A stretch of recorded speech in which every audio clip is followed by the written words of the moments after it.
ताज बेगम। आपको सुनकर के आश्चर्य भी हो सकता है, आनंद भी आ सकता है। ये हिसार की बेटी थी ताज बेगम, और थी तो मुसलमान लेकिन कन्वर्टेड। इनके जो जिस कुल में इनका जन्म हुआ वो परिवर्तित कुल था। पहले हिंदू थे, बाद में ये मुगल जब आए ना, वैसे मेरी बात पर हो सकता है कि लोग बाग डिबेट करने लगे या कुछ भी उल्टा सीधा बोले, लेकिन कोई हमें भय नहीं। भारत में लगभग जितने मुसलमान हैं वो सब पहले हिंदू ही थे। लगभग जितने भी हैं उन सबका परिवर्तन कराया गया। उनके पूर्वज निकाले जाएं तो वो हिंदू ही निकलेंगे। कोई डर से किए गए, कोई लोभ से कराए गए, ऐसे जानबूझ करके कई लोगों को परिवर्तित किया गया। तो उन्हीं में से एक कयाम खानी, उस समय के मुस्लिम परंपरा थी कयाम खानी, उसमें इनका जन्म हुआ था ताज बेगम का। इनके पूर्वज हिसार के ही थे। और वो हिसार के कैसे हुए? तो करमचंद चौहान नाम के एक राजपूत थे, करमचंद्र चौहान। बहुत ध्यान से सुनिएगा सब लोग। तो करमचंद्र चौहान जी जो थे, एक बार मुगलों का आक्रमण हुआ, इनका पूरा परिवार मार दिया गया। ये छोटे से थे और तब फिरोज तुगलक था जो दिल्ली के शासन पर बैठा था। उसने इनका पूरा परिवार मार दिया और ये छोटी अवस्था के थे। तो प्राचीन काल में मुगल जब आक्रमण करते थे तो बड़े बड़े हिंदुओं को, राजाओं को मारते। उनके छोटे बालक अगर मिल जाते तो उनको मारते नहीं, उनका धर्मांतरण करके अपने उसमें ले लेते थे। तो उसी प्रकार ये करमचंद्र चौहान जी, ये इनका पूरा परिवार मार दिया गया लेकिन ये बच गए और इनको फिरोज तुगलक ने अपने पास रख लिया और इनका नाम रखा कायम खान। इनका नाम बदल दिया, छोटे तो थे ही। और इनको फिर हिसार के सूबेदार थे सैयद नासिर, उनके पास इनको छोड़ दिया। आप इसको पढ़ाओ लिखाओ और हमारे धर्म की सारी बातें इसको बताओ। धीरे धीरे सैयद नासिर के साथ वो जब हिसार में रहने लगे तो उनको तो पूर्ण रूपेण सब अपने धर्म का ज्ञान हो गया। उम्र बढ़ने लगी, जो जो उनके नियम होते हैं वो सब वो करने लगे। लेकिन थोड़ी अवस्था होने पर जब उसने पूछा कि मेरे पूर्वज कौन हैं, तब किसी ने उससे बताया कि तुम्हारे पूर्वज तो चौहान थे, हिंदू थे, और इस प्रकार तुगलक ने तुम्हारा धर्मांतरण करा दिया। पूरी बात जब अपने पास्ट की उसको पता चली तो उसको बहुत दुख हुआ कि मैं हिंदू था, अब मैं तो बीच का रह गया, ना हिंदू हूं ना मुस्लिम हूं। तो इस प्रकार उसका वंश चला। तो उन लोगों को उस समय कयाम खानी कहते थे, क्योंकि कायम खां के ये लोग वंशज हैं। उसी वंश में ताज बेगम का जन्म हुआ। तो कयाम खां ने अपने वंश का नियम बना दिया। ये लोग होली भी मनाते थे, दीपावली भी मनाते थे और ईद भी मनाते थे। क्यों? बोले जन्म से तो भैया हमारा रक्त जो है वो हिंदुओं का है, लेकिन धर्मांतरण के बाद हम मुस्लिम हैं, तो दोनों आदि ये करते थे। तो कयाम खानी वंश हुआ। कई कयाम खानी वंश के पूर्वज राजाओं का जब चरित्र आप पढ़ेंगे तो उसमें उनका नाम जैसे कायम खान चौहान ऐसे नाम भी है। तो ताज बेगम भी जो थी वो इस प्रकार इस वंश में जनी। कयाम खानी मुस्लिम थी। इनके पिताजी का नाम था फदल खान। और फदल खान के मित्र थे रायसल राजपूत। ये सब बताना इसलिए जरूरी है कि कहीं ना कहीं फिर हमारे मन में प्रश्न आता है कि किसी भक्त के चित्त में भक्ति का बीज आरोपण हुआ कहां से फिर, इसलिए थोड़ा उसके वंश को समझना जरूरी है। तो कयाम खानी वंश में फादल खान हुए, उनकी बेटी थी ताज बेगम। फादल खान के एक राजपूत मित्र थे, उनका नाम था रायसल राजपूत। और रायसल राजपूत जो थे ये मधु पंडित जी के शिष्य थे, जिन्होंने वृंदावन में श्री गोपीनाथ जी को प्रकट किया। गोपी ग्वाल सब ही उर धारे, प्यारो गोपीनाथ मधु पंडित जिन कंठ लगायो, है रही जय जयकार, वृंदावन प्यारो वृंदावन। तो श्री वृंदावन के सप्त निधियों में जो तीसरे ठाकुर हैं श्री गोपीनाथ जी, उनको जिन्होंने प्रकट किया श्री मधु पंडित, वो रायसल राजपूत राजा के गुरुजी थे। तो उस नाते से फदल खां जो था वो मधु पंडित जी को भी मिला और गोपीनाथ जी के उसने दर्शन किए। गोपीनाथ जी का जब वो दर्शन करने आया, तब उनकी पुत्री यानी कि ताज बेगम बहुत छोटी सी थी, और श्री गोपीनाथ जी की मधुर झांकी जब ताज बेगम ने पहली बार देखी, पिता के साथ आई थी। कुछ जलने की सी दुर्गंध आ रही है आसपास से। कोई तार वार तो नहीं जल रहा है? अच्छा,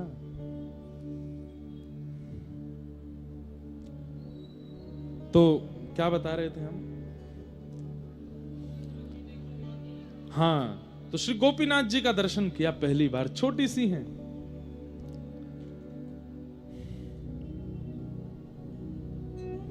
तो बड़ी असहनीय दुर्गंध है, क्या है? कुछ जल रहा है क्या आसपास पीछे?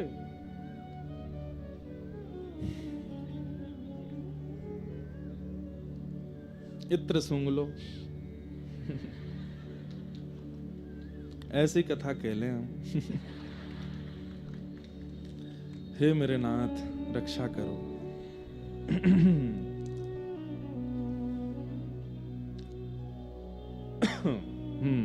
क्या बता रहा था मैं? हाँ, बहुत ज्यादा खान खान चर्चा हो गई ना।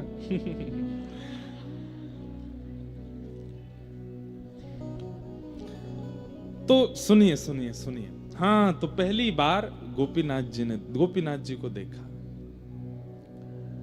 अब यहां फदल खान दर्शन करने नहीं आए थे, वो तो रायसल राजपूत थे, उनसे मिलने आए थे, और रायसल राजपूत मधु पंडित जी से मिलने गए थे। तो बस वहां उन तीनों की चर्चा चल रही थी किसी बात पर।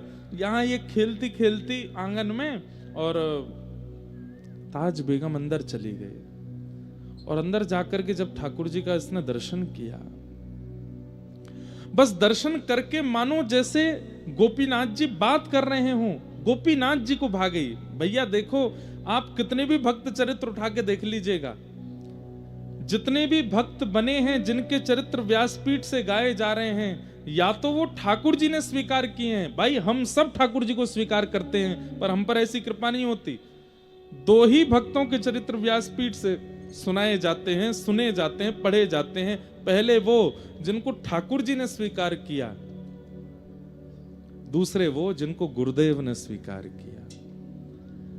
आपके चाहने से आप भजन नहीं कर पाओगे, इसलिए मैं कहता हूं कि आप भजन पर ध्यान दीजिए, नाम पर ध्यान दीजिए, नियम पर ध्यान दीजिए, पर उससे भी कई गुना ज्यादा ध्यान इस बात पर दीजिए कि मैं अपना निर्माण ऐसा करूं, अपने स्वभाव व्यवहार विचारों का निर्माण ऐसा करूं कि मैं ठाकुर को या अपने गुरुदेव को प्रिय लग जाऊं।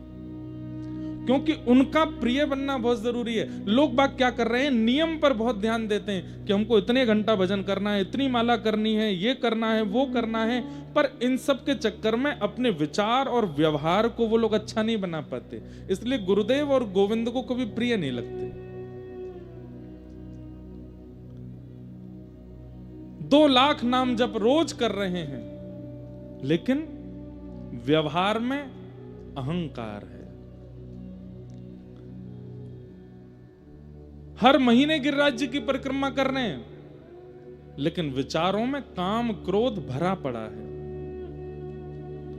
हर एकादशी निर्जला कर रहे हैं, लेकिन ईर्ष्या है, दूसरे के प्रति छल कर रहे हैं, दूसरे की उपलब्धि देखकर के सह नहीं पा रहे हैं।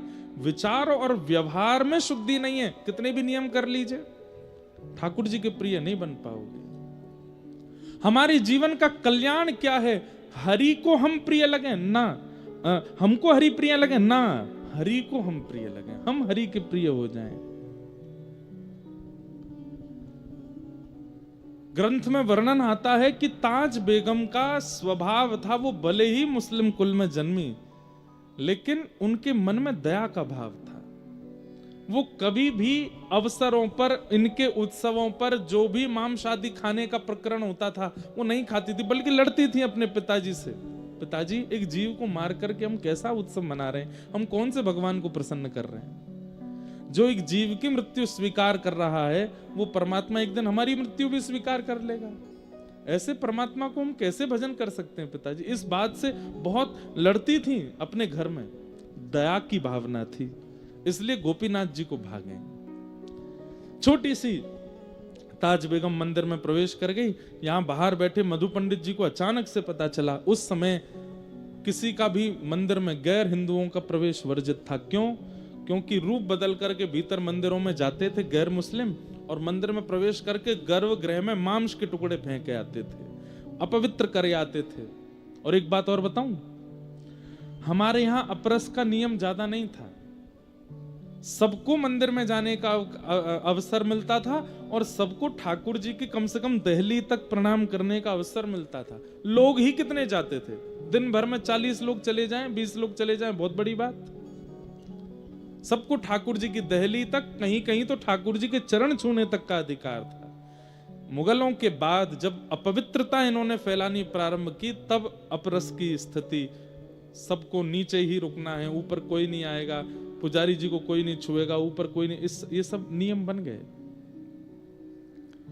मधु पंडित जी ने जैसे ही देखा कि ये फादल खान की बेटी भीतर घुस गई, उन्होंने तुरंत रायसल राजपूत से कहा, ये गलत है, लेके आओ। बस यहां मानो जैसे वो धीरे धीरे जा रही थी, गोपीनाथ जी उसको इशारा करके अपनी ओर बुला रहे थे, ताज बेगम जा रही थी, इतने में ही रायसल आए और हाथ पकड़ के बाहर ले आए। वो कहती रही कि वो मुझसे कुछ कह रहे थे, वहां कोई है अंदर, लेकिन किसी ने उनकी नहीं सुनी, ले गए। ये प्रथम बार मिलन हुआ ताज बेगम का ठाकुर जी से, बस एक अनुभूति जैसी हुई। उसके बाद धीरे धीरे ताज बेगम बड़ी हुई, मदरसों में जाके पढ़ती थी, अपने धर्म के ही सब चीजें वो सीखने लगी, करने लगी, धीरे धीरे सब उनका हुआ, बड़ी हुई। एक बार फादल खान को अकबर ने दिल्ली बुलाया और फादल खान अपनी पुत्री ताज बेगम को लेकर के गए।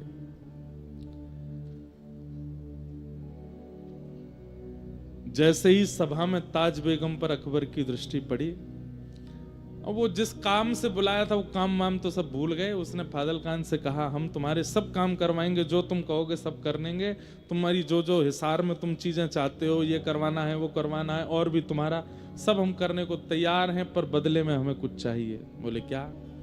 तुम्हारी पुत्री को हम अपनी बेगम बनाना चाहते हैं। फादल खान सुन करके बहुत चक्का रह गया, बोले कि महाराज आप मेरी पुत्री से विवाह करेंगे? बोले हाँ। उसके लिए तो मानो जैसे परमात्मा प्रकट होके बोल रहे हो कि अपनी पुत्री मुझे दे दो, अकबर कह रहा है। फादल खान बोले कि मौलवी से दिन निकलवाने की भी जरूरत नहीं महाराज, जिस दिन आप कहो तब ब्याह कर दूंगा। और बादशाह अकबर ने ताज बेगम के साथ विवाह किया। सुंदर तो वो बहुत थी, और बादशाह लोग यही देखते थे, इसके अलावा उनका कोई, उनकी तो अनेक पत्नियां होती थीं। ताज बेगम के साथ विवाह कर लिया। लेकिन अकबर के यहां 3 कृष्ण प्रेमी थे जिनका संग ताज बेगम को मिला। पहला जोधाबाई, जो कि अकबर की राजपूताना एक पुत्री हैं, जो कि श्री कृष्ण का भजन करती ही थी, जोधाबाई। दूसरी थी बीरबल की बेटी शोभावती, जो अकबर के महामंत्री बीरबल हैं, उनकी बेटी शोभावती। ये गुसाई श्री विठलनाथ जी की शिष्या थी, जिन्होंने श्रीनाथ जी को प्रकट किया। ऐसे श्रीमद वल्लभाचार्य जी महाराज के पुत्र हुए गुसाई विठलनाथ जी, उनकी शिष्या थी बीरबल की पुत्री शोभावती। ये जोधाबाई की सेवा में रहती थी, ठाकुर जी की सेवा में। और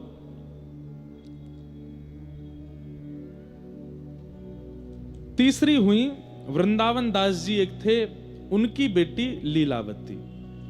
ये 3 अकबर के महल में कृष्ण भक्ता थी, और ये पूरे महल के सब कार्यों से बस छुप छुपा करके एकांत में तीनों इकट्ठी होती थी, और यहां शोभावती गुसाई जी से जो कथा सुन के आती थी वो जोधाबाई को और लीलावती को बैठ करके सुनाती थी। एक दिन एक कोने में बैठ करके कथा चल रही थी, और शोभावती कथा सुना रही थी वृंदावन उद्धव प्रसंग। श्री उद्धव जी वृंदावन गए हैं, व्रज गोपियों की सुध लेने के लिए वृंदावन गए हैं। और बस वही प्रसंग कहते कहते नंद बाबा की स्थिति, यशोदा मैया की स्थिति, गोपियों की स्थिति, सखाओं की स्थिति, वृंदावन की स्थिति, यमुना जी की स्थिति कहते कहते श्री किशोरी जी की स्थिति जब कहने लगे, जोधाबाई और लीलावती तो मानो जैसे रो रो करके बेहाल हो रही थी। और उसी समय ताज बेगम नई नई आई है, महल देख रही थी, पूरा घूम रही थी, एक एक कोने देख रही थी। ताज बेगम वहां पहुंच जाती है, और वहां पहुंच करके चुपके से देखती है कि ये सब रुदन क्यों कर रहे हैं, इनके रुदन का कारण क्या है। और बैठी बैठी बस वो बाहर से सुनने लगी कि क्या बात है। और शोभावती के मुख से, जब किशोरी जी के मुख से गाया गया भ्रमर गीत, मधुपक तब बंधो मास्पृशांग्रिम सपत्न्या कुछ विलुलित माला कुंकुमश्मश्रुभिर्न बहतु मधुपतिस्तन्मानिनी नाम प्रसादम यदु सदसि विडम्ब्यम यस्य दूतस्त्वमित्रिक। श्री किशोरी जी उद्धव जी से कह रही हैं, अरे उद्धव, उद्धव को नहीं कह रही हैं, एक भौरे से कह रही हैं, अरे भौरे, तू एक पुष्प से रस लेता है और उस पुष्प से रस लेने के बाद फिर उस पुष्प को छोड़ के दूसरे पुष्प पर चला जाता है, दूसरे पुष्प का रस लेता है, वहां से फिर तीसरे पुष्प पर चला जाता है। तू एक पुष्प का कभी नहीं रहता, तू अनेकों का रहता है। ऐसे ही तेरे जैसा दिखने वाला वो कृष्ण है। हम ब्रज की सब गोपियों के मध्य में रास रचाया, हम सबसे प्रेम की डोर बांधी, और अब हमें छोड़ के मथुरा चला गया। तुझ में और उसमें कोई अंतर नहीं है, तुम एक से ही हो। क्या बिगाड़ा था शूर्पणखा ने त्रेता युग में, जब ये कृष्ण राम बने थे तब विवाह करने के लिए इनके सामने आई थी, उसके नाक कान काट दिए। अरे इनकी शरण में आने वालों के साथ ही ऐसा ही व्यवहार करते हैं। किशोरी जी उस भ्रमर को डांट रही हैं और सब सखियां बैठ के सुन रही हैं। ये कथा शोभावती सुना रही है जोधाबाई और लीलावती को, और बाहर बैठी बैठी सुन रही हैं ताज बेगम। जैसे जैसे वो कृष्ण नाम बोलती हैं, तैसे तैसे मानो ताज बेगम के पूरे शरीर में जैसे कोई स्फूर्ति जैसी आ जाती हो। अचानक से कृष्ण कृष्ण कृष्ण कहते जब किशोरी जी आर्तनाद करने लगी, रुदन करने लगी, और ये बात जब शोभावती सुना रही थी, तो मानो जैसे बाहर बैठी हुई ताज बेगम का मन स्थिति ऐसी विचलित होने लगी। तभी वहां पास में रखे किसी वस्तु का स्पर्श हुआ, जोर की आवाज हुई, भीतर का जो ध्यान था वो टूट गया। उठ करके लीलावती बाहर गई तो देखा वहां पर मूर्छा अवस्था में पड़ी है ताज बेगम। तीनों उसको लेकर के भीतर आए। शोभावती बोली, ये स्थिति तो किसी अत्यंत प्रेमी की होती है। नेत्रों में आंसू हैं, मुख कंपायमान हो रहा है, शरीर पूरा ज्वर से चढ़ रहा है, ये स्थिति इसकी कैसे हो गई? हे जोधाबाई, मुझे लगता है कि ताज बेगम कहीं ना कहीं किसी ना किसी रूप में हमारी प्रियतम से जुड़ी हुई है, तभी ऐसी स्थिति इसकी बनी है। ये प्रेम पुलकित लक्षण सामान्य रूप से किसी के अंदर प्रकट नहीं होते जो इसके अंदर प्रकट हो रहे हैं। जल का छिड़काव किया, ताज बेगम जब होश में आई, पूछा तुम ऐसी क्यों हो गई थी? ताज बेगम कहती है, आप जो यहां बैठ करके सुना रही थी, मुझे नहीं पता वो कौन है, मुझे नहीं पता उद्धव कौन है, मुझे नहीं पता वो गोपियां कौन है, ये वृंदावन, ये मथुरा, ये सब क्या है। बस मुझे एक बात याद है कि मैं बाल्यकाल में अपने पिता के साथ वृंदावन गई थी और वहां मैंने एक झांकी देखी थी। शोभावती बोली, थोड़ा बताओगी कैसी झांकी? बोला, हाँ वो झांकी तो मुझे आज भी अनुभव होती है। कैसी झांकी थी? बोले, सिर पर मुकुट धारण था, कमल जैसे सुंदर नेत्र थे, मधुर मुस्कान थी, ऐसे भुजा में वंशी धारण की हुई थी, पीतांबरी पहनी हुई थी और पैर कुछ टेढ़े से धारण कर रखे थे, सीधे नहीं खड़े थे वो, और मुझे अपनी ओर इशारा कर रहे थे। शोभावती, जोधाबाई और लीलावती तीनों सुनकर के रुदन करने लगी और बार बार ताज बेगम को हृदय से लगाने लगी। अरे तुम तो चुनी हुई हो, तुम तो पहले ही स्वीकार कर ली गई हो। ताज बेगम बोली, मैं नहीं जानती इन सब के बारे में ज्यादा, पर पता नहीं क्यों आपके मुख से वो बात सुनना, आप लोगों की यह स्थिति देखना, मुझे मन कर रहा था कि आप शांत ना हो और मैं उसे सुनती रहूं। आप जब वर्णन कर रही थी, मेरे चित्त में अपने आप प्रकट हो रहा था कि कोई नदी बह रही है, सुंदर सुंदर वृक्ष वल्लरियां हैं, सुंदर पर्वत हैं, और वहां नील कांति का कोई व्यक्ति घूम रहा है, उसका मुख नहीं दिख रहा था।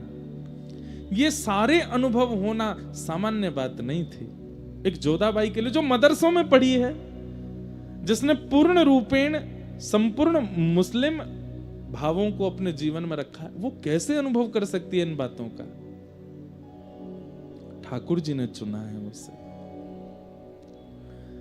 अब तो 3 से 4 हो गई और शोभावती, लीलावती, जोधाबाई जब जब कीर्तन भजन करती हैं, ताज बेगम बैठ करके सुनती और सुन के खूब रोती है। लेकिन ताज बेगम अकबर को इतनी प्रिय थी, वो ज्यादा देर अपने से दूर उसको रहने नहीं देते थे, और ये घूम घूम करके आती और बस इनसे योजना बनवाती कि कैसे भी मुझे उनसे दूर लाओ। जोधाबाई के ठाकुर जी का उत्सव होता, ताज बेगम खूब उसमें आनंद करती। यही कथाओं की श्रृंखला चलती गई और चलते चलते कुछ समय वर्ष निकल गया।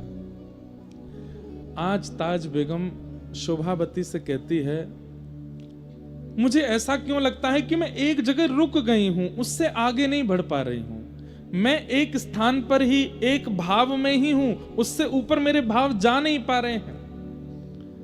आप नित्य कथा सुनाती हैं, पर मेरी स्थिति एक ही जगह, मानो जैसे मैं कहीं फंस गई हूं। उससे आगे बढ़ने का, इस पथ पर और आगे जाने का, जिस प्रियतम की आप चर्चा सुनाती हैं, उनसे और मिलने का और क्या उपाय हो सकता है? तब शोभावती कहती है, गुरु आश्रय, शरणागति, गुरु दीक्षा, ब्रह्म संबंध, यही हैं वो नियम जिनसे कोई गुरु तुम्हें स्वीकार, मतलब भगवत प्राप्त व्यक्ति तुम्हें स्वीकार करे तो तुम्हारी गति बढ़ने लगेगी। ताज बेगम बोली, मुझे गुरु कैसे मिलेंगे? बोले, मेरे गुरुदेव गुसाई श्री विठलनाथ जी हैं, तुम चाहो तो उनसे दीक्षा ले लो।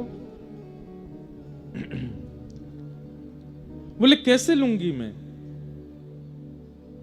मुझे कभी बादशाह जाने नहीं देंगे, और बादशाह आप लोग जानते हैं कि वो 24 घंटे मेरी पहरेदारी सी करते रहते हैं, पूछते रहते हैं कहां है ताज, कहां है ताज, कहां है। उन्हें 24 घंटे मैं चाहिए हूं। इन सबके बीच से निकल करके गुरु आश्रित होना, ये कैसे होगा? बहुत ध्यान से सुनिए, आज पहली बार हम इतने विस्तार से सुना रहे हैं ताज बेगम का चरित्र। तब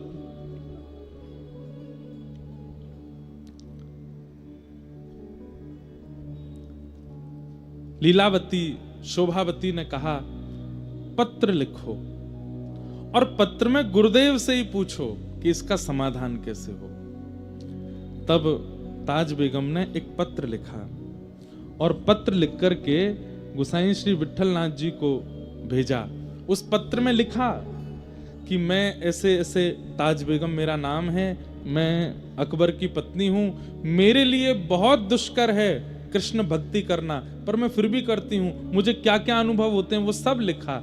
अंत में कहा, गुरुदेव मैं बस आपकी दीक्षा ग्रहण करना चाहती हूं, उसके लिए मुझे मेरे पति को अपने वश में करना है, उनको वश में करने के लिए कोई टोना टोटका बताओ। गोसाई श्री विट्ठलनाथ जी ने जब पत्र देखा और पत्र में जिन जिन भावों की स्थिति उसने बताई थी उससे वो समझ गए थे। बोले इसने नहीं चुना है ठाकुर जी को, ठाकुर जी ने चुना है इसे। तो जब पत्र में लिख करके गोसाई जी से पूछा कि ये मेरी स्थिति है, अंत में लिखा कोई टोना टोटका बताइए जिससे मेरे पति मेरे वश में हो जाएं और ये मुझे आपके शरणागति लेने की आज्ञा दे दें। तो हंस करके एक ताम्र पत्र पर कुछ लिखा और उसको एक ताबीज में डाल करके काले कपड़े से बांध करके और गोसाई विट्ठलनाथ जी ने भिजवा दिया अकबर के पास। ताज खां के हाथ जब वो पड़ा तो बोले कि ये ताबीज भेजा है गोसाई जी ने और लिख दिया था कि इसको अपने पति के गले में बांध दो। ताज खां से प्रेम तो करता ही था अकबर। गई और जाकर के पति से कहा, देखो आपको नजर ना लगे, आपको कोई इतने, आप युद्ध में जाते रहते हो, आपकी सुरक्षा के लिए मैंने एक ताबीज बनवाया है, आपको पहना दूं। वो प्रेम तो इतना करता है, अरे तुम जो चाहे को लाओ पहना दो। गले में पहना दिया। अब अकबर की 1 2 3 4 नहीं अनेकों पत्नियां थीं, वो सब ताज बेगम से चिढ़ती थी। उन सब ने ये देखा कि इसकी कोई ऐसी बात निकाल के लाओ कि जो हम अकबर को बताएं तो वो इसको त्यागे। तब किसी ने बताया, बोले कि जोधाबाई तो हिंदू है, उसको तो अकबर ने आज्ञा दी है कि तुम अपना भजन कीर्तन करो, पर मैंने देखा है लीलावती शोभावती और जोधाबाई की सत्संग में छुप करके ये भी जाती है।